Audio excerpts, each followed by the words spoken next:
अस्सलाम वालेकुम स्टूडेंट्स आज हम कार्नोट इंजन का एक प्रॉब्लम स्टडी करेंगे। The low temperature reservoir of a Carnot engine is at 7 degree centigrade.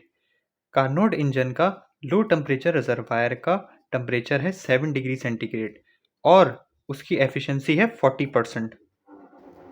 If it is desired to increase the efficiency up to 50%, अगर आपको उसी कार्नोट इंजन की एफिशिएंसी 50% तक लेके जानी है, 40% से 50% तक लेके जानी है, by how much degrees the temperature of hot reservoir भी इंक्रीज। तो आपको उसके हॉट रिजर्वायर का टेम्परेचर कितना बढ़ाना पड़ेगा कि आप एफिशिएंसी 50% पे ले जाएं। अच्छा स्टूडेंट्स, न्यूमेरिकल को सॉल्व करने का सबसे आसान तरीका ये होता है कि आपने उसमें जो भी डेटा गिवन है आप उसको सबसे पहले एक्सट्रैक्ट कर लें। तो इसमें हम सबसे पहले क्या करेंगे, इसमें हम इसके अंदर जो डेटा गिवन है वो हम एक्सट्रैक्ट करेंगे और मैं आपको एक ट्रिक बताऊंगा इसके अंदर कि आपको किस तरह टेम्परेचर को आइडेंटिफाई करना है कि T1 कौन सा टेम्परेचर और T2 कौन सा टेम्परेचर है। क्योंकि इन न्यूमेरिकल्स के अंदर सबसे ज़्यादा प्रॉब्लम स्टूडेंट्स को इसी चीज़ में होती है कि उनको ये आइडेंटिफाई नहीं हो पाता कि वो किसको T1 लें और किसको T2 लें। तो मैं आपको ये चीज़ भी बताऊंगा इसमें और हम इस न्यूमेरिकल को सॉल्व भी करेंगे साथ साथ। तो आइए हम इसका डेटा एक्सट्रैक्ट करते हैं। इसके अंदर हमें डेटा क्या गिवन है। First of all Carnot engine given है, तो दैट मीन्स कि ये कार्नोट इंजन का प्रॉब्लम है।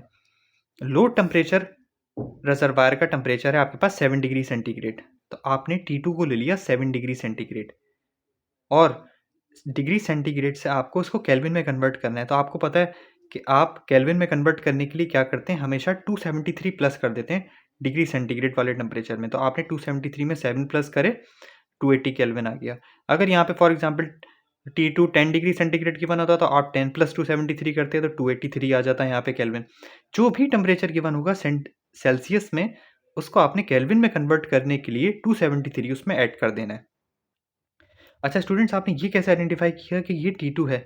तो आप हमेशा याद रखिए कि जब भी लो टेम्परेचर रिजर्वायर की बात होगी तो लो टेम्परेचर T2 होगा और आपके पास हाई टेम्परेचर रिजर्वायर की अगर बात होगी तो वो होगा T1। ये चीज़ आपको अपने जहन में याद रख लेनी है कि लो टेम्परेचर रिजर्वायर है T2 और हाई टेम्परेचर रिजर्वायर क्या है, T1। अब आपने क्या किया, T2 आपने ले लिया 7 degree centigrade plus 273 equals to 280 kelvin. Efficiency given थी 40% and has an efficiency of 40%, तो आपने इवन लिख ली 40%। आपको एफिशिएंसी कितनी बढ़ानी है, 50% पे लेके जानी है, तो आपने एफिशिएंसी 2 ले ली 50%। ये आपको समझ में आ गया होगा कि क्योंकि इसमें लो टेम्परेचर रिजर्वायर की बात हो रही थी तो आपने इसको T2 ले लिया। अब आपने यहाँ पे क्या किया, आपको निकालना है कि कितना आपको टेम्परेचर बढ़ाना है, by how much degrees the temperature will be increase. तो आपको इसका मतलब क्या, डेल्टा टी को कैलकुलेट करना है। एफिशिएंसी का फॉर्मूला स्टूडेंट्स आपको पता है कि क्या होता है, एफिशिएंसी होती है 1 minus T2 upon T1 multiply by 100। ये एफिशिएंसी का फॉर्मूला है, ये आपको रट लेना है। हर न्यूमेरिकल के अंदर, कार्नोट इंजन के हर न्यूमेरिकल के अंदर आप एफिशिएंसी का यही फॉर्मूला यूज करेंगे, E is equal to 1 minus T2 upon T1 multiply by 100। अब हम सबसे पहले ये करते हैं कि हम पहली एफिशिएंसी जो कि 40% थी, पहले उसके लिए हम इसको एक पार्ट को सॉल्व कर लेते हैं, फिर हम एफिशिएंसी 2 के लिए सॉल्व कर लेंगे। तो आपने E1 equal to 1 minus T2 upon T1 multiply by 100। अब आप पहली एफिशिएंसी की बात कर रहे हैं, तो पहली एफिशिएंसी स्टूडेंट्स आपको कितनी गिवन थी, पहली एफिशिएंसी भाई गिवन थी 40%। तो आपने E1 की जगह लिख लिया 40 इक्वल्स एज इट इज रहा 1 माइनस T2। 1 माइनस T2 कितना था स्टूडेंट्स, T2 था 7 डिग्री सेंटीग्रेड। नहीं भाई, 7 डिग्री सेंटीग्रेड थोड़ी था, हमने तो उसको केल्विन में कन्वर्ट कर लिया था। तो T2 आपके पास हो गया 280। T2 की जगह आपने 280 लिख लिया। T1, इस फॉर्मूले के थ्रू आप T1 कैलकुलेट करेंगे तो T1 एज इट इज आ जाएगा, मल्टीप्लाई ये रहा मल्टीप्लाई 100, ये रहा 100। अब आप क्या करेंगे, एफिशिएंसी पहली आपको 40 गिवन थी, तो अब आपने एफिशिएंसी 40 एज इट इज रखी, मल्टीप्लाई बाय 100, उधर जाके डिवाइड बाय 100 हो जाएगा। यहाँ पे मल्टीप्लाई हो रहा था, उस साइड पे जाएगा तो डिवाइड हो जाएगा इसके साथ। तो आपने 40 के साथ 100 डिवाइड में लिख दिया, ये इधर चला गया। इक्वल्स एज इट इज रहा 1, एज इट इज रहा minus as it is 280, as it is T1 भी एज इट इज आ जाएगा।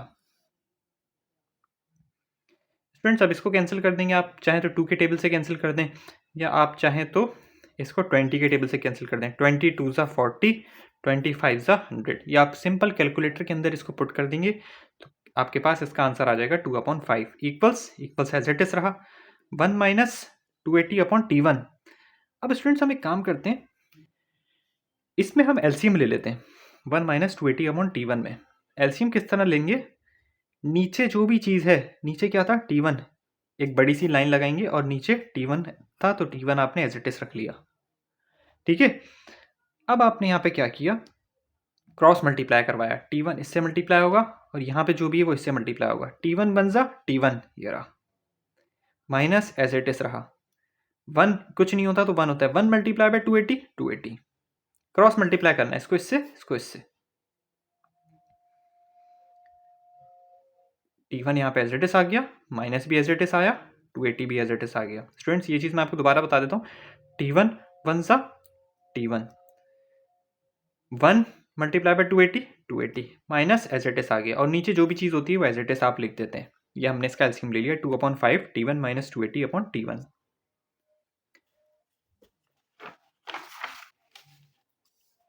अब हम क्या करेंगे स्टूडेंट्स, अब हम इसमें ही करेंगे कि 2/5 equals to T1 minus 280/T1, ये हमारे पास वैल्यू आई थी।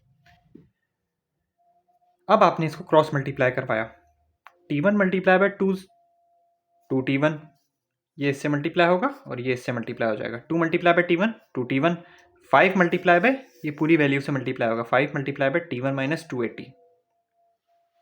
तो अब आपने क्या किया, 5 multiply by T1 5T1, 5 multiply by 280, 280 को 5 से मल्टीप्लाई कैसे करेंगे आप, कैलकुलेटर में डायरेक्ट पुट कर दें, 5 मल्टीप्लाई बाय 280 1400 आ गया, माइनस एज इट इज रहा 2T1 भी एज इट इज रहा।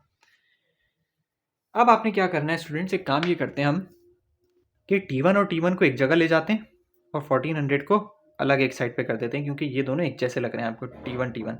अब आपने यहाँ पे क्या किया,